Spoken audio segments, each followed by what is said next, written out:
You know, for the longest time, foldable phones were, well, they were kind of like this clunky, heavy peek into the future, right? Well, that whole era, it's over. And now, the battle for the best foldable is being fought on a whole new front.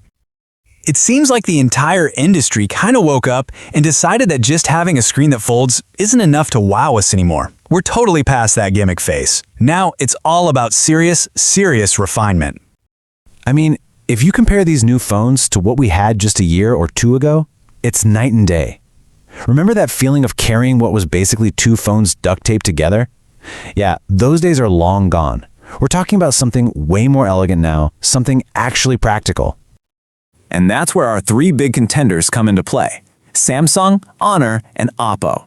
They're all gunning for the same thing, that holy grail, a foldable that feels just as good, just as normal as a regular high-end phone. So let's put them head to head and see who's actually winning this race. All right, round one. Let's get right into it, starting with the very first thing you'd notice, the design, and more importantly, how these things actually feel when you pick them up and hold them. So, take a look at this chart. You'll see right away that they're all impressively thin. That's kind of the new baseline. But the weight, that's where you really start to see a difference. The Galaxy Z Fold 7 is the lightest of the bunch, and trust me, that's a huge deal. But check out that last row, balance. This is key. The Z Fold 7's weight is just perfectly distributed. The Honor and Oppo, they're a little top-heavy, probably because of those huge camera bumps, and you can definitely feel it. And this really highlights the two different ways they're thinking about design. Samsung's approach is this super futuristic, symmetrical block. When it's closed, it feels like a single, solid, perfectly balanced piece of tech. Then you have Honor and Oppo. They went for a more asymmetrical look. One side is squared off at the hinge, and the other has these rounded corners. It's cool for sure, but man, that perfectly balanced feel of the Fold 7, that's something else. Okay, let's talk about the main event. Round 2, the screens. Because let's be real, this is why you buy a foldable in the first place, right?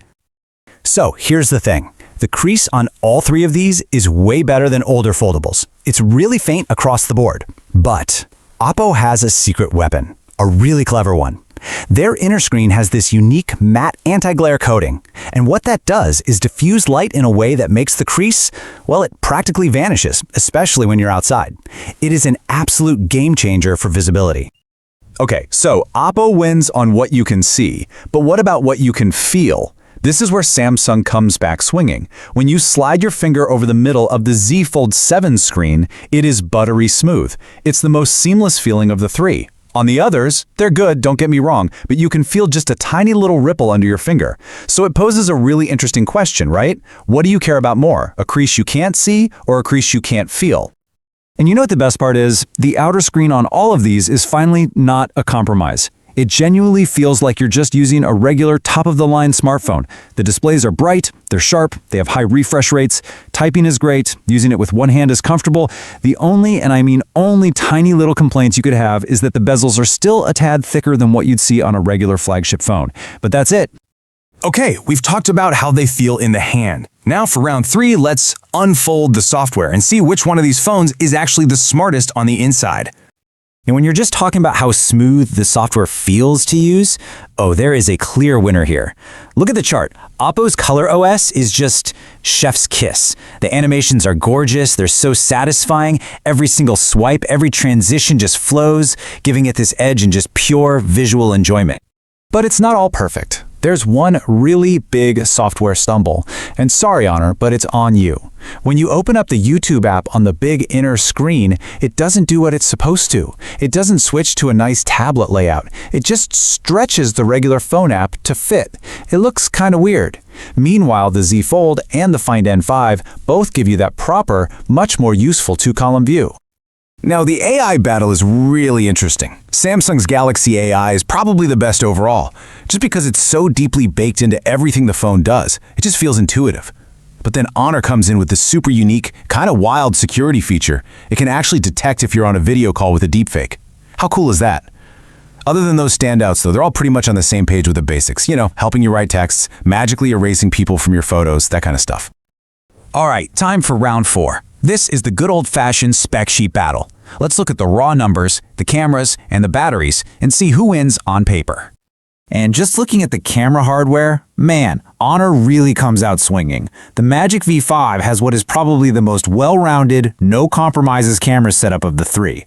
Samsung's 200-megapixel main camera sounds amazing for sure, but then you look at the Oppo's ultra-wide camera. It's only 8 megapixels. I mean, we haven't seen a number that low on a flagship phone in forever. That is a major weak spot. And when we get to battery life, whew boy, this chart tells the whole story. The difference is huge. See, Honor and Oppo are using this fancy new silicon carbon battery tech, which lets them cram way more juice into the same space. And the Z Fold 7? It's way behind. And you gotta ask why? Well, it all goes back to that design. To get that incredibly lightweight and that perfect balance we were talking about, Samsung had to make a choice, and they chose to sacrifice some battery capacity to do it. It's a classic trade-off. So, we've looked at design, screens, software, specs. Where does that leave us? How on earth do you pick one? Let's wrap this up and try to make sense of it all. It really just boils down to what you care about most. It's kind of like this. If your number one priority is making that crease disappear, you get the Oppo Find N5. Simple. If you're a spec head and you need the absolute best cameras and the biggest battery, no questions asked, the Honor Magic V5 is your phone. But if what you really want is the device that just feels the most premium, the most balanced, the most satisfying thing to just hold, then that's the Galaxy Z Fold 7. And that brings us to the final verdict from the source material, and honestly, it's a bit of a surprise.